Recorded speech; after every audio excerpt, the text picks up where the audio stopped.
Steers is coming out right now. There he is. Playing the dashing Mr. Bingley, Douglas Booth. And a man so handsome it makes you wonder why they hid his face for 4 years on Boardwalk Empire, playing Mr. Wickham, Jack Huston.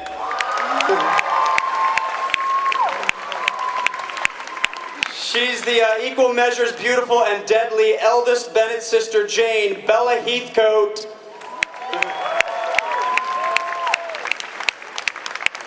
And is there a doctor in the house? Playing Mr. Collins, Matt Smith, ladies and gentlemen.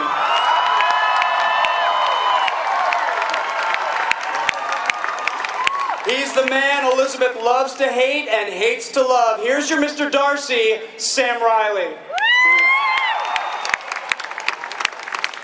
And finally, playing a woman not to be trifled with in matters of love or the deadly arts, Elizabeth Bennet herself, Lily James, ladies and gentlemen. All right. Big crowd, love it. Okay, I said that you guys are going to get to see what this vision looks like on the big screen. And you're about to see that vision right now. Okay, because we have some exclusive footage to show you. It is a truth universally acknowledged that you guys are the first people in the world to see this. So direct your eyes to the big screen and check out Pride and Prejudice, Downton Abbey and Cinderella, and now this. You've done a lot of period pieces, milady. But I imagine it has to be not too easy to fight off the undead in a corset. Like, how does that exactly work? Well, nothing is easy to do in a corset. But actually it kind of helped somehow, and in costume fittings we sort of kicked walls and lunged to make sure that we were able to do it. Well, what sort of Elizabeth are we going to meet here? Because one of the biggest differences between the original book and Seth's reimagining is, well, besides the zombies. There's that. But there's zombies. But she's not as lighthearted. She's she's not as easy, not taking offense as easily in the original, and then we see she's much more badass, clearly, in this. So what sort of Elizabeth are we going to see on screen? A fierce one. I kind of feel like within the relationship with her and Darcy, all that sort of inner conflict and all that sexual frustration and longing kind of comes out in decapitating zombies. And she's really good at it. In fact, being us 5 girls, the Bennet sisters, fighting together and destroying together was really, really fun. I want to go to Jack because I noticed that we didn't see a lot of Mr. Wickham in that clip, which the reporter in me immediately thinks, is there some sort of twist? Is there something you guys are trying to obscure or hide here? What can you tell me, if anything? I think Wickham's sort of shrouded in mystery, but it stays very true to the novel, which is, but at the same time, there are a lot of new twists, which I don't think we can go into too much. You don't have to wear a mask over half your face or anything, do you? No. Okay. Well, just making sure. All right, Sam. What about you? Because how much of a jerk is Darcy here that we're going to meet at first? Like, how did you calibrate? How did you calibrate the jerkiness? Because you have to bring him out in a way that is going to initially turn off Elizabeth a little bit, and maybe the audience a little bit at first as well, but also, still make him intriguing and redeemable. What was the question? How did I manage to hide? Yeah. How jerky did you make him here at the outset? Well, he's just misunderstood, isn't he? But he's a snob and very proud, obviously. But I haven't seen it yet, so I'm hoping I'm not too much of a jerk. Well, we'll have to wait to find out, I guess. Bella, obviously, you get to fight zombies, and that's pretty awesome, and that's something that must have been fun to film. Did you have to go through any training or anything for these action scenes, or what? No, I just winged it. No, I did a lot of training. I did about 4 months of Kung Fu, which was great, because I just channeled all my anxiety into that. And then we did about a month when I came out with older sisters. We did more martial arts, bit of choreography, weapons, all sorts of things. It was great. Sounds fun.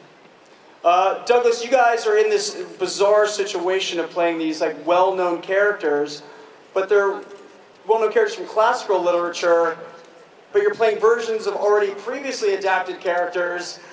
So do you go back and look at any of that various source materials, or do you just sort of throw it all out? No, I don't think previously filmed adaptations are necessarily useful, although I have seen a lot of them. But for me, it was about going back to the original book, back in Seth's book, and sort of just kind of figuring out and sort of knowing who I wanted him to be before I arrived on set, and then just my interactions with the other actors in the scenes day to day would create this character, I think. But I don't think you want to get too hung up on guys who've gone before. You just want to kind of do your own thing, and I think let a bit of yourself out as well. Well, I mean, Matt, you obviously have some experience with passionate fan bases with Doctor Who. There it goes.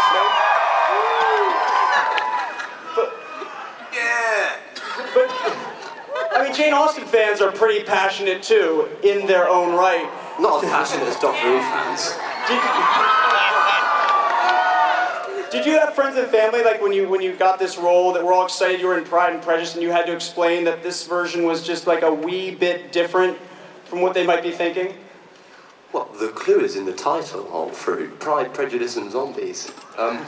No, yeah, look, I think it's a really fun film, and I think it's the sort of film that you could take your chick to. There's a great central love story in it, but then there's people's heads getting blown off. Zombies are exactly what Pride and Prejudice needed, I think, really. Woo! Burr, were there any sequences from Seth's book that you were particularly excited to sort of translate to film? Like when you poured through the book, you said, I cannot wait. Seth wrote a book?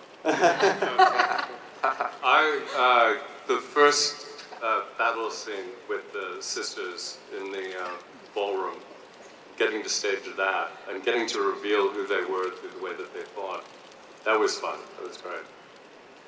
And Seth, were there any aspects of your book, once you realized this was going to be made into a feature film, that you were sort of really excited to see how that was going to look and, you know, bring your words to life here, and James as well? I know this sounds like a cop-out, but I was just excited that it was finally getting made.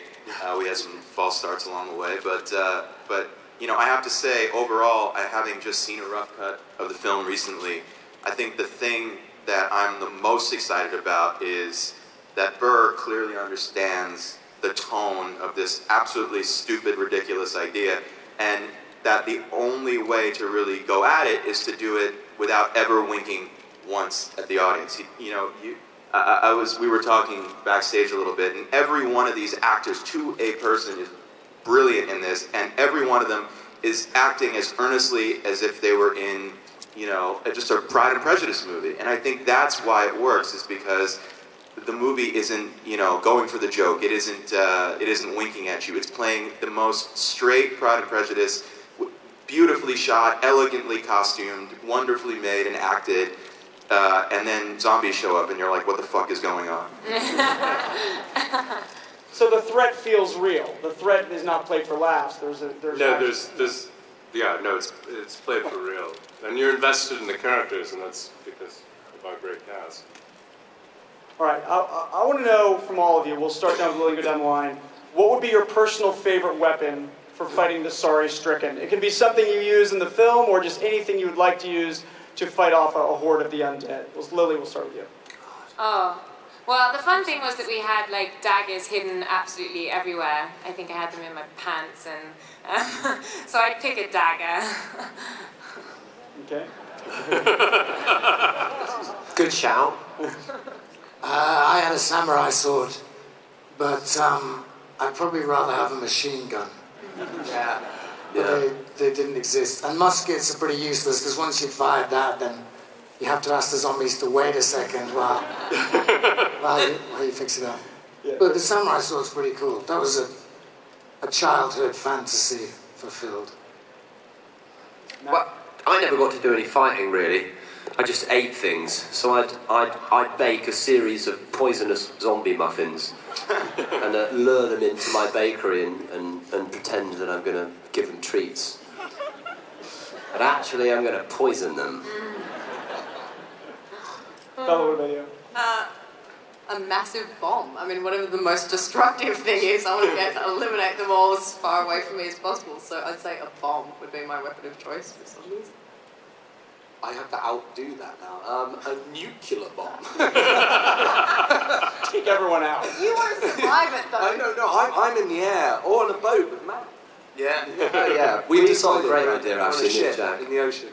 Roman Abramovich's yacht. Abramovich's yacht in the ocetion. Yeah. Happy. Yeah, to escape, just me and Jack, and a select crew, so... Anyway, everyone's welcome.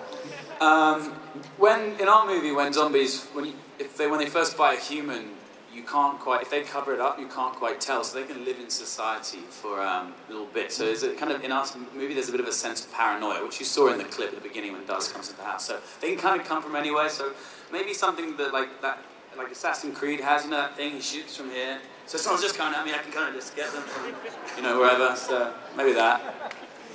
Or a machine gun, or a bomb, or a nuclear bomb. Or be on a boat, whatever. You went stealth for a second, then you just went the complete opposite direction. I'd have it all. I'd be like, yeah. All right, Burr, what about you? What would I use to kill zombies?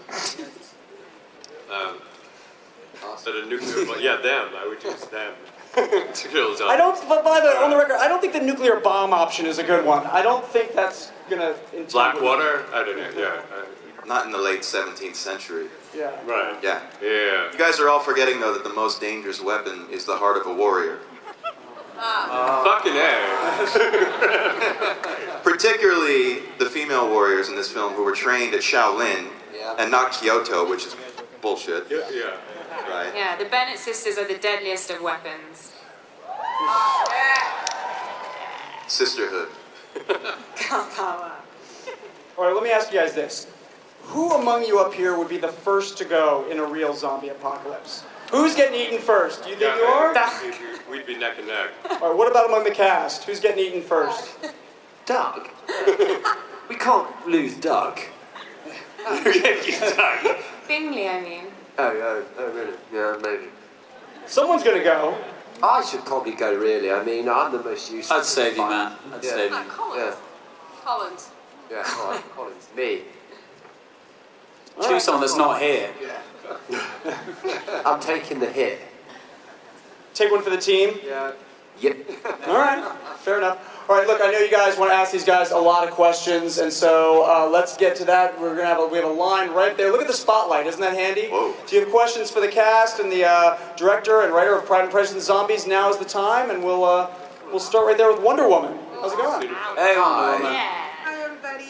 It looks like a fantastic movie, and this is really quick for Matt Smith. My daughter, Karina Vindiola, is your #1 fan. She was too scared to ask you this question.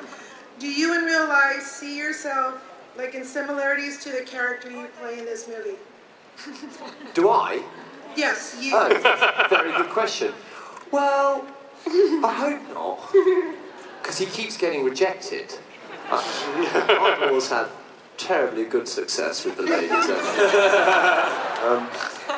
No, I mean, not really. But he's quite kind, and he likes muffins. So, I like to think that I'm quite kind, and I do like muffins. What's not to like? All right. Hey, how's it going? Hello, I'm Sabea, and I have a question for Matt Swift. Matt Swift. Matt Smith. Matt Swift. Yeah, no problem. How has your transition been between filming TV, like Doctor Who, and transitioning to filming a movie, like Pride and Prejudice, Zombies? It's kind of a major, not really, but difference.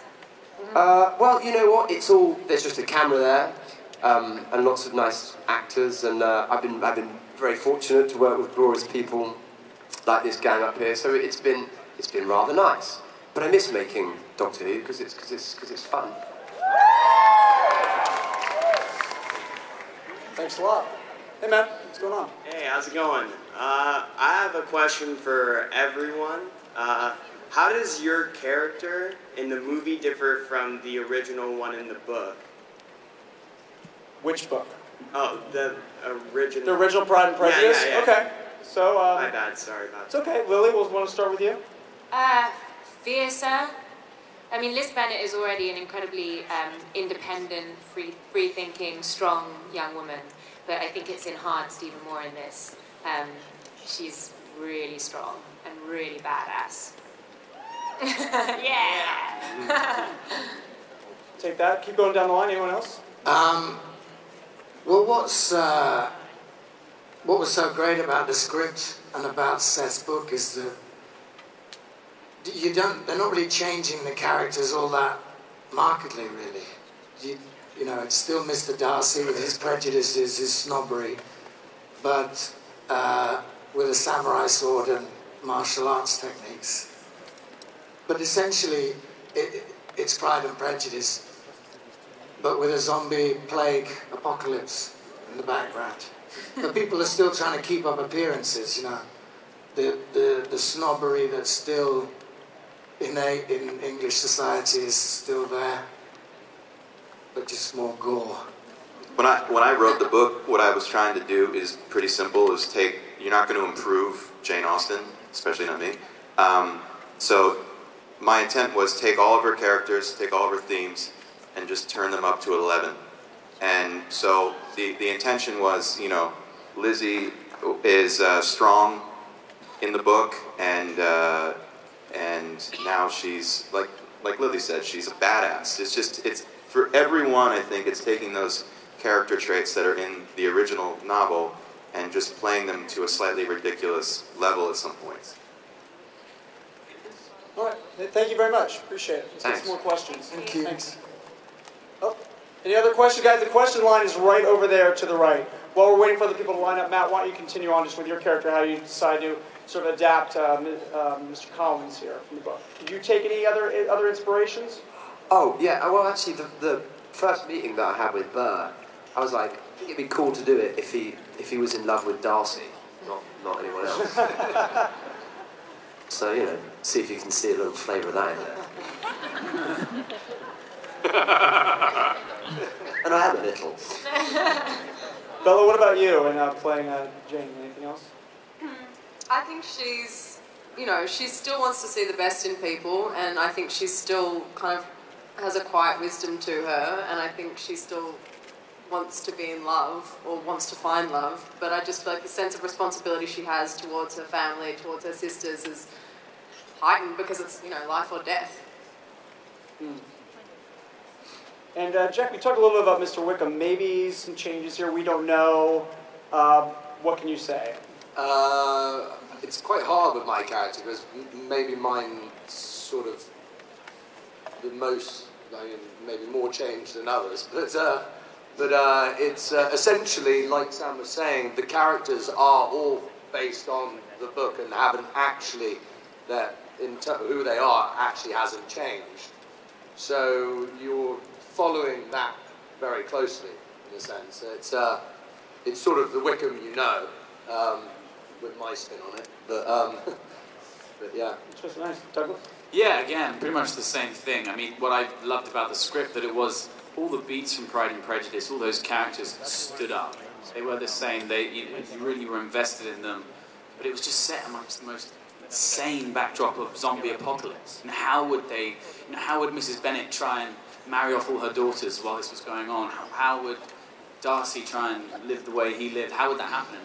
And yeah, it's just the result is exciting and funny and different. Well, Bert, Seth, how did you guys talk about? I mean, we already have a book that's reimagining of another book. Now you're bringing it to the screen. How did you talk about changes from your book, Seth? I just honestly, Burr came in with a vision of the movie and clearly understood what the intention was with the book and got, like I said before, that the humor should never be forced or jokey. It should just be straight. And frankly, I'm just here as an author. I didn't have anything to do with the film. It's Burr and it's the cast, and so I just completely trusted these lovely people, and I'm very happy I did. We have a question right out there. Let's get to that right now. Hey, how's it going?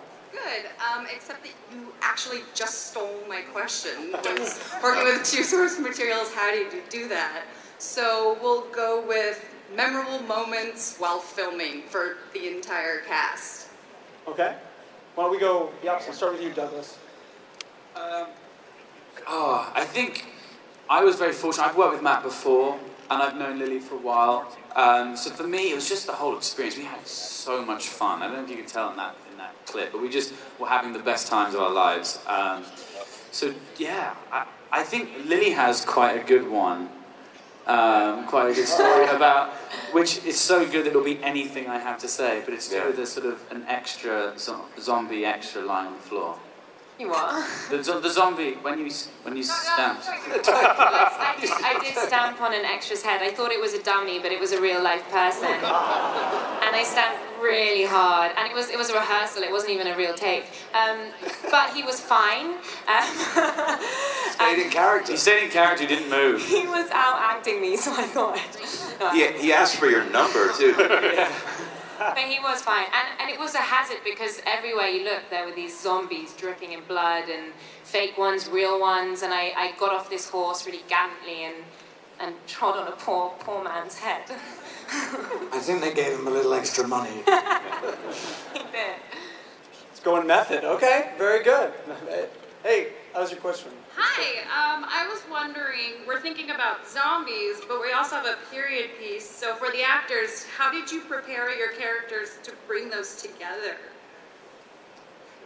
Interesting question. How do you just get, I mean, that's one thing that you have to get into when you get into period pieces, and Lily, obviously, we talked about you've been doing different periods, is all of you have in one aspect or another, but how did you have to get in the framework of that time period and the sort of a classism of the time and stuff? Matt, we'll start with you. Well, I mean, I think that's the challenge of a film like this is to totally understand those two things and make them work together. And I don't know, as an actor, you sort of turn up, you get in the costume, and that does a lot for you. Weirdly enough, and I don't know, could be the future, could be the past. It's all the same in the end, isn't it? Like, but I do think tonally, trying to balance those two ideas, the zombies and the period, is what's going to make the film interesting ultimately. I actually think that in history there used to be some massive plagues. You know, the Black Plague. There used to be lots of. Back then, it was more common for sort of things not like this, but to happen. You know, I don't see zombies or a zombie movie necessarily as science fiction. It's something that could happen. I mean, there's terrible illnesses going on all around the world, and you know, if a disease develops into a certain way where people start biting each other and infecting each other that way, I mean, yeah. So for me, I didn't have to like separate the history of it from that. I actually think that almost made it easier. They were more used to those sort of plagues back then. Thanks. Hi. Hello. This is really for Seth. Now that you've seen this film come to fruition, are you planning on taking any more a step further? Any more films? Sure. I mean, I'm not sure. Well, we'll see. I mean, you know, the cold light of day answer is we'll see how it does, and you know, if people are excited about another one. But no, I wouldn't be opposed to it at all. And can I just say something, just to take a minute, because I'll probably never get the chance to sit here in Hall H again. The fact that we are here in front of so many people in Hall H, where I used to stand in line for hours to get into this hall for years and years and years as a fan. And the fact that a movie called Pride and Prejudice and Zombies that had probably 1/10 of the budget of the movies that you guys have been watching all day, and in the world where, and I love superhero movies too, and I'm a fan, but the fact that this movie is up here is a to the book and the people who believed in the book and made the movie. And I just want to thank everybody, because it's surreal to be here, and it's amazing. So thank you for